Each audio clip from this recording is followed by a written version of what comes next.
मोक्षमार्ग प्रकाशक पंडित प्रवर टोडरमलजीની રચના।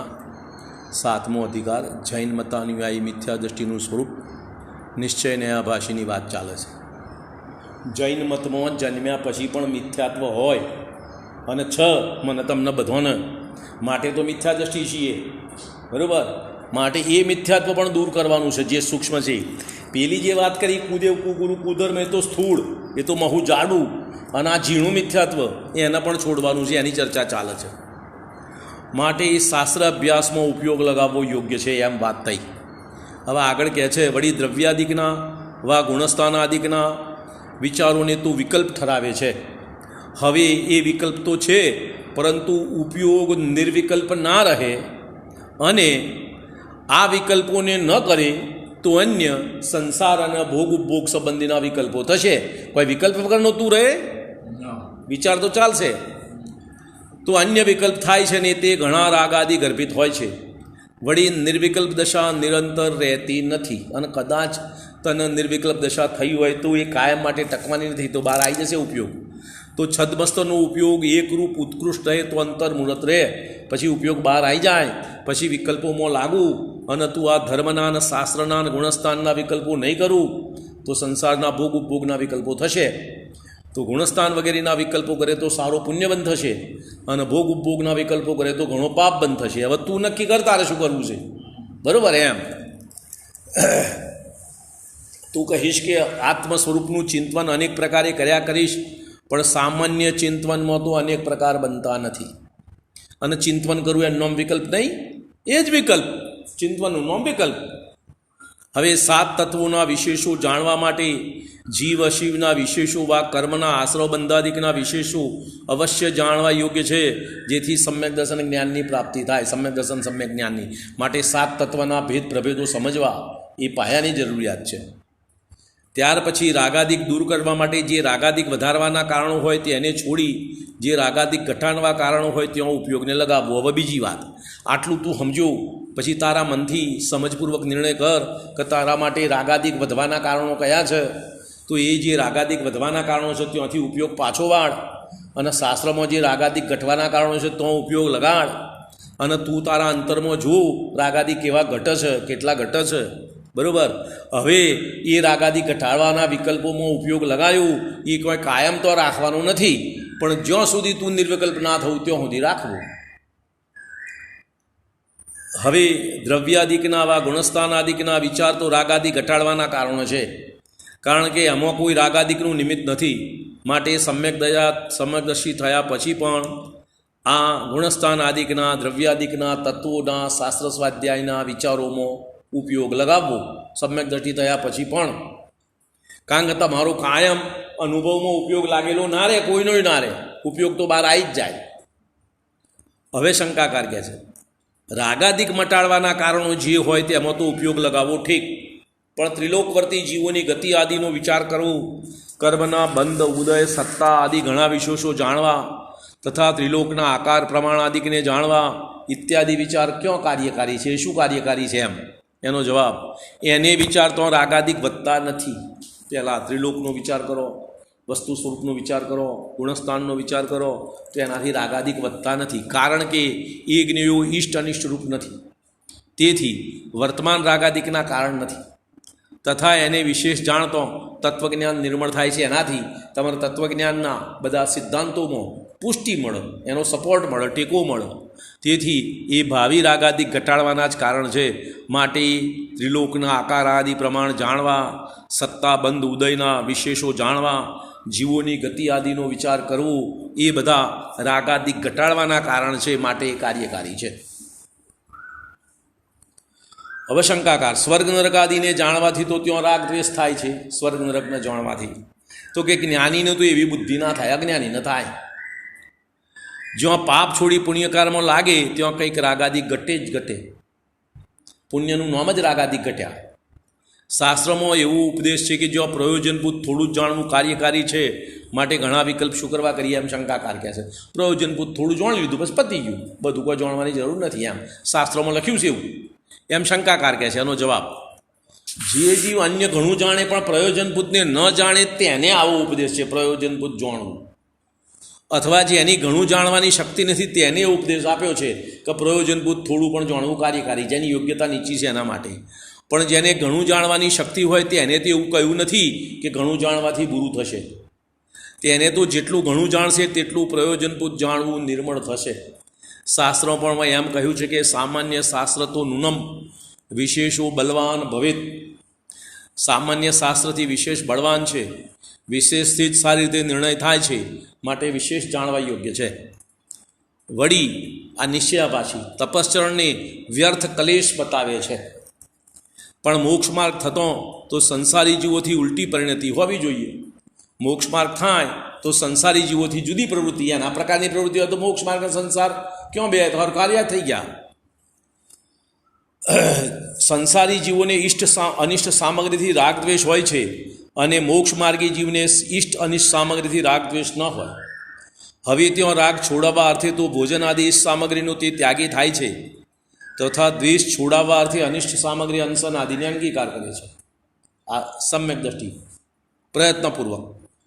જો સ્વાધીન પણ એવું સાધન થાય, જો આ પ્રમાણે પ્રયત્ન કરે આ પ્રમાણે પરિણામ જળવાય તો જ્યારે પરાધીનપણે અનિષ્ટ આદિ સામગ્રી મળે તો રાગ દ્વેષ ન થાય. આવી પ્રેક્ટિસ હોય તો માટે હવે જોઈએ તો એ પ્રમાણે પણ તને અંશન આદિથી તો દ્વેષ થયો છે, તેથી તેને તું ક્લેશ કહે છે. જ્યારે એ ક્લેશ થયો ત્યારે ભોજન આદિ કરવા સ્વયં એમ સુખ ઠર્યા અને તો તું ભોગ ઉપભોગની ઈચ્છામાં જોડાયો. એમાં તો નવીનતા શું કરી? પણ એવી પરિણે તો સંસારીને હોય જ છે ભોગ ઉપભોગની. ત્યાં મોક્ષ માર્ગી થઈને શું કર્યું પછી? તો શું ફરક આવ્યો તારામાં?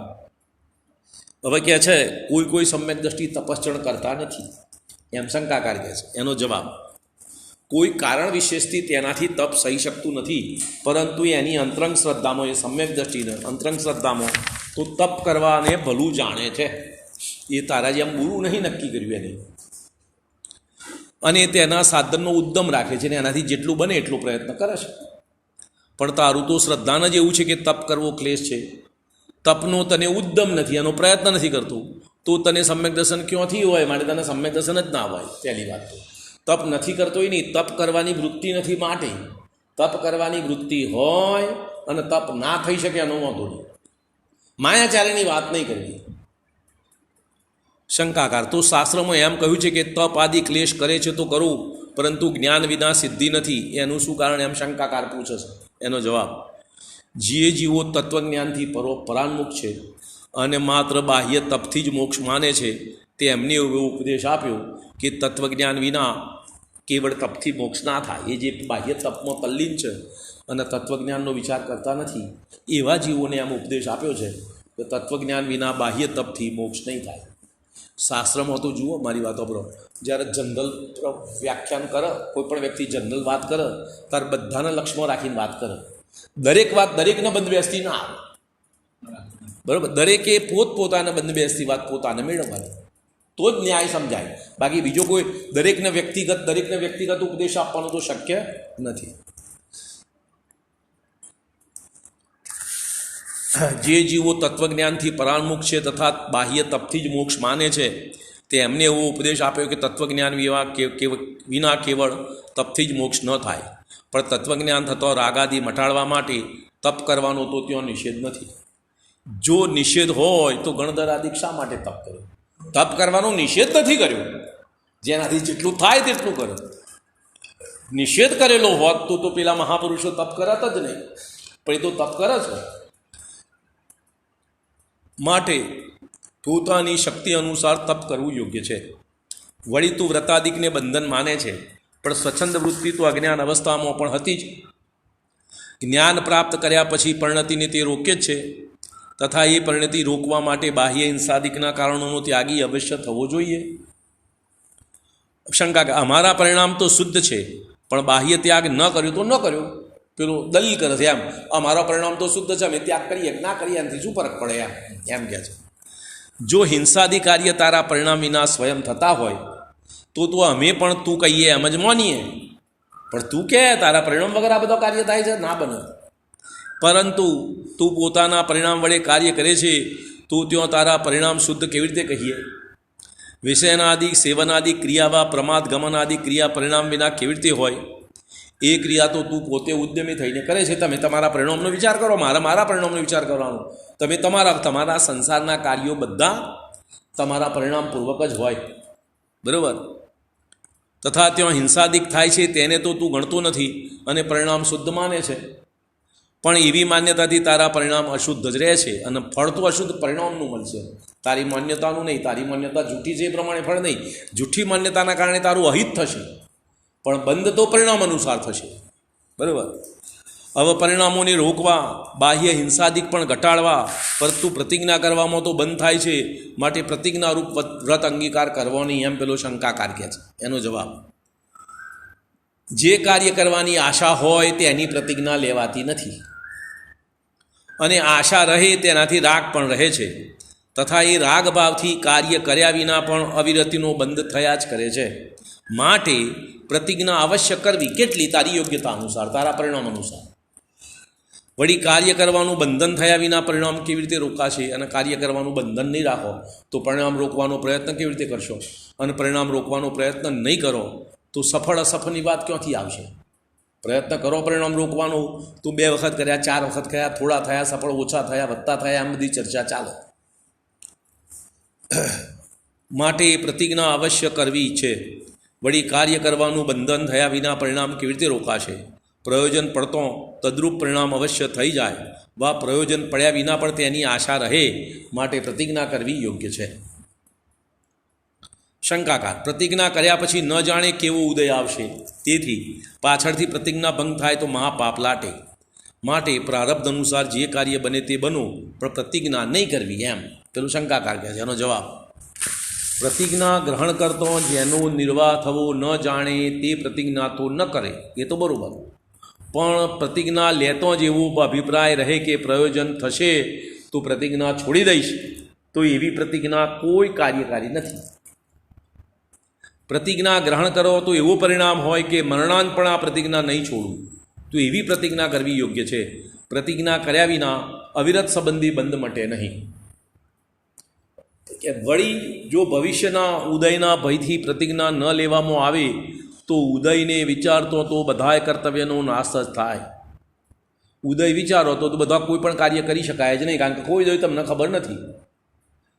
જેમ પોતાને જેટલું પસ્તું જાણે તેટલું ભોજન કરે, પણ કદાચિત કોઈને ભોજનથી અજૂર્ણ થયું હોય અને તે ભયથી પોતે ભોજન છોડે તો મરણ જ થાય, તેમ પોતાનાથી નિર્વાહ થવો જાણે તેટલી પ્રતિજ્ઞા કરે, પણ કોઈ કદાચિત પ્રતિજ્ઞાથી ભ્રષ્ટપણું થયું હોય તો એ ભયથી પોતે પ્રતિજ્ઞા કરવી છોડી દે, એ યોગ્ય નથી. માટે જે બની શકે તે પ્રતિજ્ઞા લેવી યોગ્ય છે. કોઈની કોપી કે કોઈની કોમ્પિટિશનની વાત અહીંયા આગળ નથી. વળી પ્રારબ્ધ અનુસાર કાર્ય તો બને જ છે, પણ તું ઉદ્યમી બની ભોજન આદિ શા માટે કરે છે? જો ત્યાં ઉદ્યમ કરે છે તો ત્યાગ કરવાનો પણ ઉદ્યમ કરવો યોગ્ય છે. જ્યારે પ્રતિમાવત તારી દશા થઈ જશે ત્યારે અમે પ્રારબ્ધ અનુસાર માનીશું. તું ધ્યાનસ્થ થઈશ પછી તો તારું જે બધું થાય એ ઉદય અનુસાર, પછી તારું કોઈ કાર્ય નથી, તારું કર્તવ્ય નહીં. માટે સ્વચ્છંદી થવાની યુક્તિ શા માટે બનાવે છે? બની શકે તે પ્રતિજ્ઞા કરીને વ્રત ધારણ કરવા યોગ્ય જ છે. વળી તે પૂજન આદિ કાર્યોને શુભાશ્રવ જાણી હે માને છે એ સત્ય છે, પણ જો એ કાર્યોને છોડી તું શુદ્ધ ઉપયોગ થાય તો ભલું જ છે, પરંતુ વિષય કશાયરૂપ અશુભરૂપ પ્રવર્તો તો તે તારું પોતાનું બુરું જ કર્યું. શુભોપયોગથી સ્વર્ગાદિક થાય, વા ભલી વાસનાથી અથવા ભલા નિમિત્તોથી કર્મના સ્થિતિ અનુભવ ઘટી જાય તો સમ્યક્તવાદીની પ્રાપ્તિ થઈ જાય. જો શુભોપયોગથી સર્વાદિ થાય અને ભલી વાસના એટલે અભિપ્રાય તમારો સમ્યક થાય તો ભલા નિમિત્તોથી તમને સમ્યક દર્શન પણ થઈ શકે, અને અશુભ ઉપયોગથી તો નરકની ગોત થાય, એ તો નિયમ છે. અને બુરી વાસના એટલે ખોટા અભિપ્રાયથી અને બુરા નિમિત્તોથી કર્મના સ્થિતિ અનુભવ વધી જાય તો સમ્યક્ત્વ મહાદુર્લભ થઈ જાય. વળી શુભોપયોગથી કશાય મંદ થાય છે. કશાય મંદનું નામ શુભોપયોગ. અશુભ ઉપયોગથી કશાય તીવ્ર થાય છે. હવે મંદ કશાયના કાર્યો છોડી તીવ્ર કશાયના કાર્ય કરવા એવા વિપરીત છે, જેમ કડવી વસ્તુ ન ખાવી અને ઝેર ખાવું. પણ એ તો અજ્ઞાનતા, વિપરીતતા છે, સમજતો નથી અને ગમે તે દલીલ કરો તો કરો. વળી શંકા કરે કે શાસ્ત્રોમાં શુભ અશુભ પુણ્ય પાપને એક સમાન કયા છે, માટે અમારે વિશેષ જાણવું યોગ્ય નથી, માટે અમે આ બધી માથાઓમાં પડતા નથી. પુણ્ય થાય પાપ થાય જે થાય થવા દો એમ. જે જીવ શુભોપયોગને મોક્ષનું કારણ માની ઉપાદેય માને છે તથા શુદ્ધોપયોગને ઓળખતો નથી, તેની અશુદ્ધતાની અપેક્ષા વા બંધકારણની અપેક્ષા શુભ અશુભ બંનેને સમાન કયા છે. કોણ કે જે જીવ મોક્ષનું સાચું કારણ સમજતો નથી અને મોક્ષમાં કારણમાં પુણ્યને મૌન છે, એનો ઉપદેશ કરી શુભ અશુભ બે સરખા કયા અને શુદ્ધો ઉપયોગ તરફ લક્ષ્ય લઈ જવા માટે. બરાબર એમ. તથા શુભ અશુભનો પરસ્પર વિચાર કરીએ તો શુભ ભાવોમાં કશાય મંદ થાય છે અને અશુભ ભાવોમાં કશાય તીવ્ર થાય છે.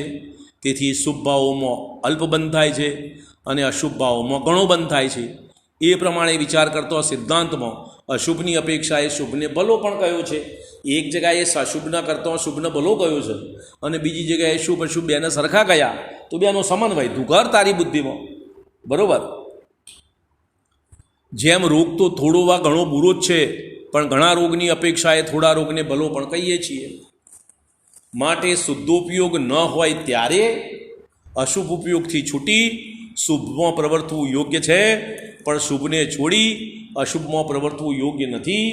શુભને છોડી શુદ્ધોપયોગમાં જવાનો યત્ન રાખવો, નિયમ એમ. બરાબર. હવે શંકાકાર કામાદિક વા ક્ષુધાદિક મટાડવા માટે અશુભરૂપ પ્રવૃત્તિ તો થયા વિના રહેતી નથી, તથા શુભ પ્રવૃત્તિ ઈચ્છા કરીને કરવી પડે છે. જ્ઞાનીને ઈચ્છા કરવી નથી, માટે શુભનો ઉદ્યમ કરવો નહીં, એમ શંકાકાર કહે છે. શુભ પ્રવૃત્તિમાં ઉપયોગ લાગવાથી વા તેના નિમિત્તથી વિતરાગતા વધવાથી કામાદિક હિતહીન થાય છે, ક્ષુધાદિકમાં ક્લેશહીન થાય છે. તથા શુભોપયોગનો અભ્યાસ કરવો ઉદ્યમ કરવા છતાં પણ જો કામાદિક વા ક્ષુધાદિકની પીડા રહે તો તેના અર્થે જેથી થોડું પાપ લાગે તેવી ક્રિયા કરી અને ક્ષુધાદિશનો સંતોષ કરવો. પણ શુભોપયોગને છોડી નિશંક પાપરૂપ પ્રવર્તવું તો યોગ્ય નથી.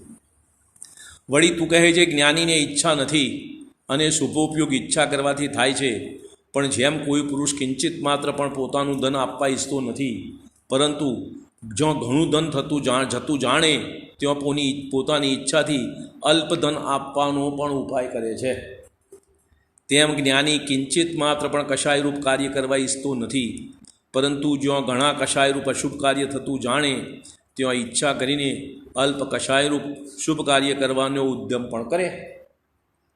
એ પ્રમાણે આ વાત સિદ્ધ થઈ કે જ્યાં શુદ્ધોપયોગ થતો હોય ત્યાં શુભોપયોગનો નિષેધ જ છે. શુદ્ધોપયોગ થતો હોય તો શુભોપયોગ નહીં, પરંતુ જ્યાં અશુભ ઉપયોગ થતો જાણે ત્યાં શુભ કાર્યને ઉપાદેય વડે અંગીકાર કરવો યોગ્ય છે. એ પ્રમાણે જે અનેક વ્યવહાર કાર્યો ઉત્થાપી સ્વચ્છંદપણાને થાપે છે તેનો નિષેધ કર્યો. આ પ્રમાણે નિશ્ચયાભાષીની જીવની જે પ્રવૃત્તિ છે, ના પ્રવૃત્તિ નહીં, સ્વચ્છંદતા, એનો નિષેધ કર્યો. હવે નિશ્ચયાભાષી કેવી પ્રવૃત્તિમાં જોડાય છે એની વાત. હવે કેવળ નિશ્ચયાવલંબી જીવની પ્રવૃત્તિ એ ખોટી છે, હારી નથી, છોડવા માટેનો ઉપદેશ છે. હવે કેવળ નિશ્ચયાવલંબી જીવની પ્રવૃત્તિ દર્શાવીએ છીએ. એક શુદ્ધાત્માને જાણવાથી જ્ઞાની થઈ જાય, અન્ય કશાની જરૂર નથી એવું જાણી કોઈ વેળા એકાંતમાં બેસી ધ્યાન મુદ્રા ધારી આ નિશ્ચયાભાષી આવી પ્રવૃત્તિ કરે છે. ધ્યાન મુદ્રા ધારી હું સર્વકર્મ ઉપાધિ રહિત સિદ્ધ સમાન આત્મા છું ઇત્યાદિ વિચાર વડે તે સંતુષ્ટ થાય છે. આવો વિચાર કર એટલે સમજી લે કે મેં ધ્યાન કર્યું, ઉત્તમ થઈ ગયું મારે. પણ એ વિશેષણ કેવી રીતે સંભવિત છે તેનો વિચાર નથી, અથવા અચલ અખંડિત અને અનુપમ આદિ વિશેષણો વડે આત્માને ધ્યાવે છે, પણ એ વિશેષણો તો અન્ય દ્રવ્યોમાં પણ સંભવે છે. વળી એ વિશેષણો કઈ અપેક્ષાએ છે તેનો વિચાર નથી. કોઈ વેળા સૂતો બેસતો જે તે અવસ્થામાં એવો વિચાર રાખી પોતાને જ્ઞાની માને છે. જ્ઞાનીને આશ્રવ બંધ નથી એમ આગમમાં કહ્યું છે. તેથી કોઈ વેળા વિષય કશાયરૂપ થાય ત્યાં બંધ થવાનો ભય રાખતો નથી, માત્ર સ્વચ્છંદી બની રાગાદિરૂપ પ્રવર્તે છે. આ પ્રવૃત્તિ નિશ્ચયાભાષી એનું કાર્ય આવું હોય. સ્વપરને જાણ્યાનું ચિહ્ન તો વિતરાગ ભાવ છે. સમયસાર નિજરા અધિકાર કળશમાં પણ કહ્યું છે સમ્યક દ્રષ્ટિ ભવર્તી નિયતમ જ્ઞાન વૈરાગ્ય શક્તિ, અને સમ્યક દ્રષ્ટિને નિશ્ચયથી જ્ઞાન વૈરાગ્ય શક્તિ હોય છે. તથા ત્યાં એમ પણ કહ્યું છે કે સમ્યક દ્રષ્ટિ સ્વયમહમ જાતુ બંધો ન મેષ્યાત ઇત્યાદુનો પુલકવદના પ્રાગેણોપ્યા ચરંતુ આલંબંતા સમિતિ પરતામ તે યતોદપી પાપા આત્માનનાત્મા વગમ વિરહિત સંતિ સમ્યક્ત્વ રિક્તા. પોતાની મેળે હું સમ્યક દ્રષ્ટિ છું, મને કદી પણ બંધ નથી, એ પ્રમાણે ઊંચું ફૂલાવ્યું છે મુખ જેણે, એવા રાગી વૈરાગ્ય શક્તિ રહિત પણ આચરણ કરે છે તો કરો, તથા કોઈ પાંચ સમિતિની સાવધાનતાને અવલંબે છે તો અવલંબો, પરંતુ જ્ઞાન શક્તિ વિના હજુ પણ તે પાપી જ છે.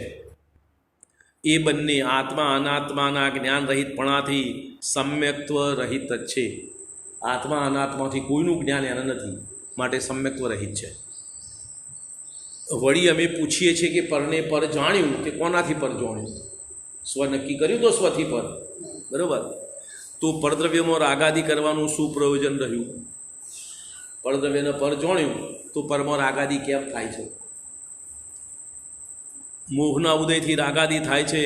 પૂરતે ભરતાદિ જ્ઞાની થયા તેમને પણ વિષય કશાયરૂપ કાર્ય થયા સાંભળીએ છીએ. એમ સવાલ પેલો જવાબ આવે છે. એનો જવાબ, જ્ઞાનીને પણ મોહના ઉદયથી રાગાદિક થાય છે, એ વાત સાચી, પરંતુ બુદ્ધિપૂર્વક રાગાદી થતા નથી. તેનું વિશેષ વર્ણન આગળ કરીશું. બુદ્ધિપૂર્વક એટલે રુચિપૂર્વકના. એના પરદ્રવ્યમાં રુચિપૂર્વક રાગાદી થતા નથી, ઉદય અનુસાર થાય તો બરાબર. એની ચર્ચા આગળ કરશે. જેને રાગાદી થવાનો કંઈ પણ પશ્ચાતાપ નથી, ખેદ નથી, ચિંતા નથી, દુઃખ નથી, તેના નાશનો ઉપાય પણ ના કરે. એના પછી એની ચિંતા જ નથી, નાશનો ઉપાય શું કરવા કરે? બરાબર? તેને રાગાદિક બુરા છે એવું શ્રદ્ધાન પણ હોઈ શકે નહીં, અને એવા શ્રદ્ધાન વિના તે સમ્યક દ્રષ્ટિ ક્યાંથી હોય? જીવજીવાદી તત્વોનું શ્રદ્ધાન કરવાનું પ્રયોજન તો એટલું જ શ્રદ્ધાન છે કે આ રાગાદી બુરા છે અને હું રાગાદી મારા પરિણામમાં થાય છે, એ મારો દોષ છે, એ કરાવવા એનું પ્રયોજન જીવાદી તત્વોનું શ્રદ્ધાન કરવાનું છે કે પોતાના પરિણામમાં એ ઉપાધિ એનો વિવેક સમજે. વળી ભરતાદી સમ્યક દ્રષ્ટિઓને વિષય કશાયોની પ્રવૃત્તિ જેવી રીતે હોય છે તે પણ આગળ વિશેષ રૂપ કહીશું. ભરત ચક્રવર્તી આદિ મહાપુરુષોને સમ્યક દ્રષ્ટિ જીવોને જે વિષય કશાયની પ્રવૃત્તિ છે એના પાછળનો ભેદો બધા એની ચર્ચા આગળ કરીશું. એમનો ઉદાહરણ લઈ તું સ્વચ્છંદી થઈશ તો તને તીવ્ર આશરો બંધ થશે. શ્રી સમયસાર કળશમાં પણ એ જ કહ્યું છે, મજ્ઞા જ્ઞાન યશિણો અપી યદતતી સ્વચ્છંદ મંદોદ્દમા. જ્ઞાન નહીંને અવલોકવાવાળા પણ જે સ્વચ્છંદી અને મંદોદ્દમી થાય છે તે પણ સંસારમાં બુડે છે, સંસારમાં ડૂબે છે. ત્યાં પણ અન્ય પણ જ્ઞાની ન કર્મ ન જાતું કરતું મુચિતમ ઇત્યાદિ કળશમાં વા તથાપી ન નિરર્ગલ ચરિતું મિષ્યતે જ્ઞાનીના ઇત્યાદિ કળશમાં સ્વચ્છંદી થવાનો નિષેધ કર્યો છે. ઈચ્છા વિના જે કાર્ય થાય તે કર્મનું કારણ નથી, પણ પોતાના અભિપ્રાયથી કરતા થઈ કરે અને જ્ઞાતા રહે એમ તો બને નહીં ઇત્યાદિ નિરૂપણ કર્યું.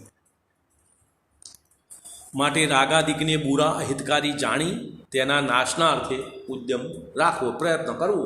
જે તમારાથી થાય, જે સમજમાં હોય, પોતાના રાગાદી ભાવોને ઓળખવા અને કેમ કેમ અભાવ થાય છે, કેવી રીતે ઘટે છે, એનો પ્રયત્ન ચાલુ રાખવો.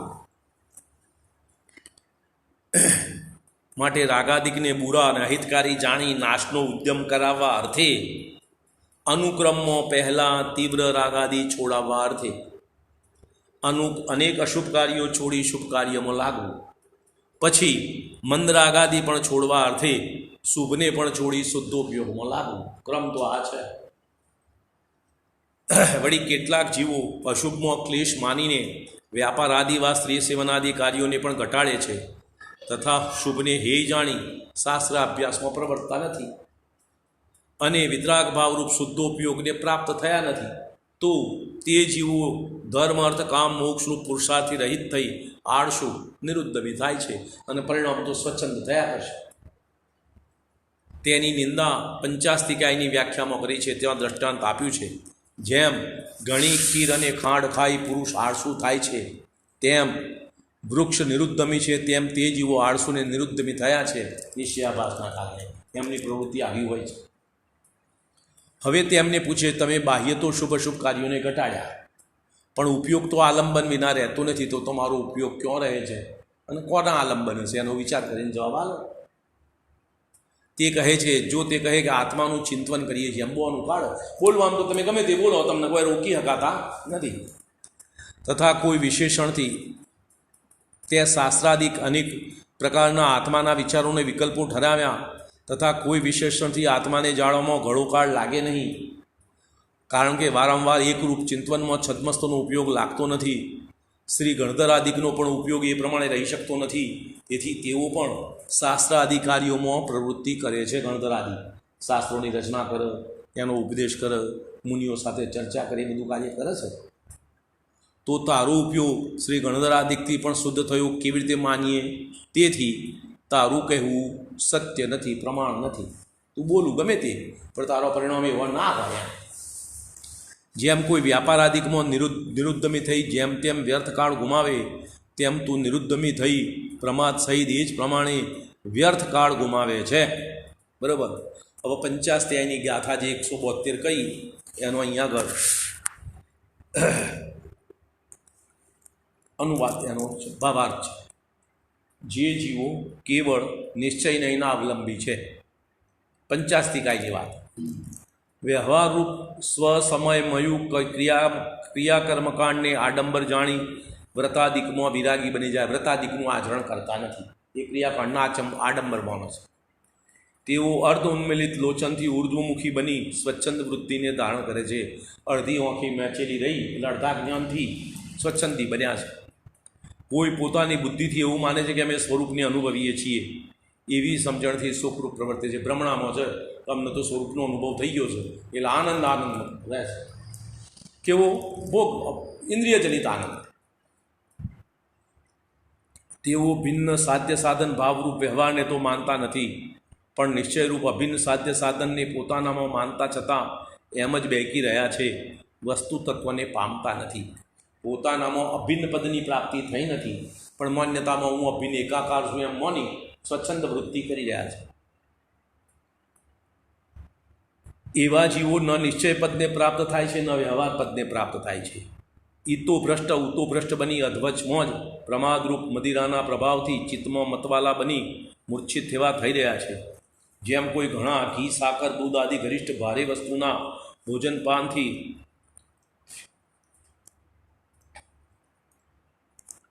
સુસ્થિર આળસુ બની રહે છે.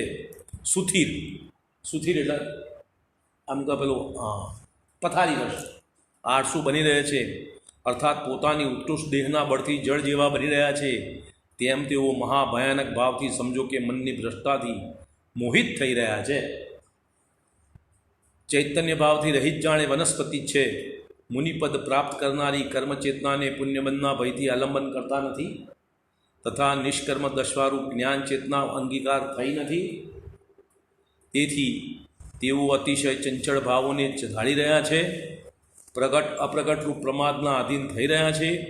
એવા જીવો મહા અશુદ્ધ ઉપયોગથી આગામી કાળમાં કર્મચેતનાના પ્રધાન થતાં વનસ્પતિ સમાન જળ બની કેવળ પાપને જ બાંધવા ભવિષ્યમાં એક સ્થાવરમાં જશે. આ નિશ્ચયવાળા બરાબર એમ કહે છે. હવે કે પેલો વ્યર્થ કાળ ગુમાવે છે કે કોઈ વેળા કોઈ કંઈ ચિંતન જેવું કરી, કોઈ વેળા વાતો બનાવે, કોઈ વખત થોડું ઘણું ચિંતન થોડું કરે, ગપ્પો વાતો બનાવટી માયાચારી કરે, તથા કોઈ વેળા ભોજન આદિ કરે, પણ પોતાનો ઉપયોગ નિર્વળ કરવા માટે તો શાસ્ત્રાભ્યાસ, તપશ્ચરણ અને ભક્તિ આદિ કાર્યમાં પ્રવર્તતો નથી. માત્ર શૂન્ય જેવો પ્રમાદી થવાનું નામ શુદ્ધ ઉપયોગ ધરાવી ત્યાં ક્લેશ થોડો થવાથી જેમ કોઈ આળસુ બની પડ્યા રહેવામાં સુખ માને, તેમ તું આનંદ માને છે. અથવા જેમ કોઈ સ્વપ્નમાં પોતાને રાજા માની સુખી થાય, તેમ તું પોતાને બ્રહ્મથી સિદ્ધ સમાન માની શુદ્ધ માની પોતાની મેળે આનંદિત થાય છે. સ્વપ્નમાં રાજા થઈ ગયો તો પેલાને આનંદ થઈ જાય, એમ તું આ બ્રહ્મથી પોતાને સમ્યક દ્રષ્ટિ માની લે અને આનંદ કેવો વિષય આનંદ, આત્મા આનંદ નથી. જેમ કોઈ ઠેકાણે રતિમાની કોઈ સુખી થાય, તેમ કંઈક વિચાર કરવામાં રતિમાની સુખી થાય, તેને તું અનુભવજનિત આનંદ કહે છે, પણ છ નહીં. વળી જેમ કોઈ ઠેકાણે અરતિમાની ઉદાસ થાય, તેમ વ્યાપારાદિ અને પુત્રાદિકને ખેદનું કારણ જાણી તેનાથી ઉદાસીન રહે છે અને તેને તું વૈરાગ્ય માને છે, પણ એ તો દ્વેષ બુદ્ધિ છે, વૈરાગ્ય નથી. પણ એવા જ્ઞાન વૈરાગ્ય તો કશાય ગર્ભિત છે, રાગ દ્વેષ. વિતરાગરૂપ ઉદાસીન દશામાં તો જે નિરાકુરતા થાય તે સાચો આનંદ. જ્ઞાન વૈરાગ્ય જ્ઞાની જીવોને ચારિત્ર મોહની હીનતા પ્રગટ થતો થાય છે, એમને નથી થતો. વળી તે વ્યાપાર ક્લેશ છોડી ઈચ્છા અનુસાર ભોજન આદિ વડે સુખી થતો પ્રવર્તે છે અને પોતાને ત્યાં કશાય રહિત માને છે, પરંતુ એ પ્રમાણે આનંદરૂપ થતો તો રૌદ્ર ધ્યાન હોય છે અને સુખ સામગ્રી છોડી દુઃખ સામગ્રીનો સંયોગ થતો સંક્લેશ ન થાય, રાગદ્વેષ ન ઉપજે, ત્યાં નિષ્કષાય ભાવ હોય. બરાબર. એ પ્રમાણે ભ્રમરૂપ પ્રવૃત્તિ તેમની હોય છે, આ અજ્ઞાનીઓની નિશ્ચયાભાસ. એ પ્રકારે જે જીવો કેવળ નિશ્ચયાભાસના અવલંબની છે તે મિથ્યા દ્રષ્ટિ જાણવા. જેમ વેદાંતિ વા સાંખ્યમતવાળા જીવ કેવળ શુદ્ધાત્માના શ્રદ્ધાની છે, તેમ આ પણ જાણવા. કારણ કે શ્રદ્ધાંથી સમાનતાથી તેમનો ઉપદેશ અમને ઇષ્ટ લાગે છે અને આનો ઉપદેશ તેમને ઇષ્ટ લાગે છે. વળી તે જીવોનું એવું શ્રદ્ધાન છે કેવળ શુદ્ધાત્માના ચિંતવનથી તો સંવર નિદ્રા થાય છે, ત્યાં મુક્તાત્માના સુખનો અંશ પ્રગટ થાય છે, તથા જીવના ગુણસ્થાન આદિ અશુદ્ધ ભાવોનું અને પોતાના સિવાય અન્ય જીવ પૂતગલાદિનું ચિંતન કરવાથી આશ્રય બંધ થાય છે. માટે તે આ બધા વિચારથી પરાન્મુખ રહે છે, પેલા નિશ્ચયાભાસ. પણ એ શ્રદ્ધાને એમનું સાચું નથી. કારણ કે શુદ્ધ સ્વદ્રવ્યનું ચિંતન કરો અથવા અન્ય ચિંતન કરો, પણ જો વિતરાગ ભાવ સહિત હોય તો તે નિદ્રા છે, સંવર નિદ્રા, નહીં તો નહીં. શુદ્ધ ભાવનું ચિંતન કરવાથી પુણ્ય બંધ થાય, વિતરાગ ભાવ ના હોય તો. પોઈન્ટ સમજમાં આવે છે? અને જ્યાં રાગાદિરૂપ ભાવ હોય ત્યાં આશ્રવ બંધ જ છે. જો પરદ્રવ્યને જાણવાથી આશ્રવ બંધ થાય તો કેવડી ભગવાન સમસ્ત પરદ્રવ્યને જાણે છે, તેથી તેમને ઘણો આશ્રવ બંધ થાય, પણ નથી થતું, કારણ કે વિતરાગ ભાવ સહિત છે. છદ્મસ્તને તો પરદ્રવ્ય ચિંતન થતો આશ્રવ બંધ થાય એમ પણ નથી, કારણ કે શુક્લ ધ્યાનમાં પણ મુનિઓએ છ દ્રવ્યોના દ્રવ્ય ગુણ પર્યાયનું ચિંતન હોવું કહ્યું છે. અવધિ મન પર્યાય આદિમાં પરદ્રવ્યને જાણવાની જ વિશેષતા હોય છે, પૂતગલ દ્રવ્યનું કાર્ય.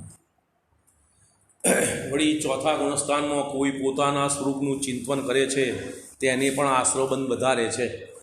અને મુનિ ગુણશ્રેણી નિદ્રા નથી, ત્યારે પાંચમા છઠ્ઠા ગુણસ્થાનમાં આહાર વિહારાદિ ક્રિયા હોવા છતાં પરદ્રવ્ય ચિંતનથી પણ આશ્રવબંધ થોડો છે અને ગુણશ્રેણી નિદ્રા વધારે થાય છે. માટે સ્વદ્રવ્યના પરદ્રવ્યના ચિંતનથી નિદ્રા બંધ નથી, પરંતુ રાગાદિક ઘટતો સંવર નિદ્રા છે, તથા રાગાદિક થતો બંધ છે. તને રાગાદિકના સ્વરૂપનું યથાર્થ જ્ઞાન નથી, તેથી આવી વિપરીત માન્યતા કરે છે. હવે શંકાકાર, જો એમ છે તો નિર્વિકલ્પ અનુપદશામાં નય પ્રમાણ નિક્ષેપાદિનો વા દર્શન જ્ઞાનાદિકના પણ વિકલ્પનો નિષેધ કર્યો છે, તેમ કેમ? એનું કારણ શું? એનો જવાબ, જે જીવ એ જ વિકલ્પોમાં રાખી રહે અને અભેદરૂપી પોતાના શુદ્ધાત્માને અનુભવતા નથી, તેમને એવો ઉપદેશ છે કે આ વિકલ્પોમાં રાખવું એ કોઈ ધર્મ નથી, આનાથી આગળ વધવાનું છે. તેમને એવો ઉપદેશ છે કે સર્વ વિકલ્પો વસ્તુનો નિશ્ચય કરવા માટે કારણ છે, અને વસ્તુનો નિશ્ચય થતો એવા વિકલ્પોનું કોઈ જરૂર નથી. પતી ગયું કોમ એમ એનું કંઈ પ્રયોજન રહેતું નથી. માટે વિકલ્પોને પણ છોડી અભેદરૂપ એક આત્માને અનુભવ કરવું, પણ એના વિચારરૂપ વિકલ્પોમાં જ ફસાઈ રહેવું યોગ્ય નથી. વળી વસ્તુનો નિશ્ચય થયા પછી પણ એમ નથી કે સામાન્ય રૂપ સ્વદ્રવ્યનું જ ચિંતન રહ્યા કરે. ત્યાં તો સ્વદ્રવ્ય વા પરદ્રવ્યનું સામાન્ય રૂપ વા વિશેષ રૂપ જાણવું થાય છે, પણ તે વિતરાગતા સહિત થાય છે, માટે તેનું નામ નિર્વિકલ્પ દશા છે. વિતરાગતા સહિત જાણવાની પ્રક્રિયાનું નામ નિર્વિકલ્પ દશા, રાગ સહિત શુદ્ધ ચિંતનનું નામ વિકલ્પ દશા. ત્યાં તો ઘણા વિકલ્પ થયા તો નિર્વિકલ્પ દશા કેવી રીતે બને એમ શંકા કરે. એનો જવાબ, નિર્વિચાર થવાનું નામ નિર્વિકલ્પ નથી. નિર્વિચાર થવું એનું નામ નિર્વિકલ્પ નહીં, કેમ કે છદ્મસ્તનું જાણવું વિચાર સહિત હોય, તેનો અભાવ માનતો જ્ઞાનનો પણ અભાવ થાય, ત્યારે એ તો જડપણું થયું, પણ આત્માને હોતું નથી, માટે વિચાર તો રહે જ છે. વળી જો એક સામાન્યનો વિચાર રહે ને વિશેષનો નહીં એમ કહીએ તો સામાન્યનો વિચાર ઘણો કાળ રહે નહીં. વા વિશેષની અપેક્ષા વિના સામાન્યનું સ્વરૂપ જણાય નહીં.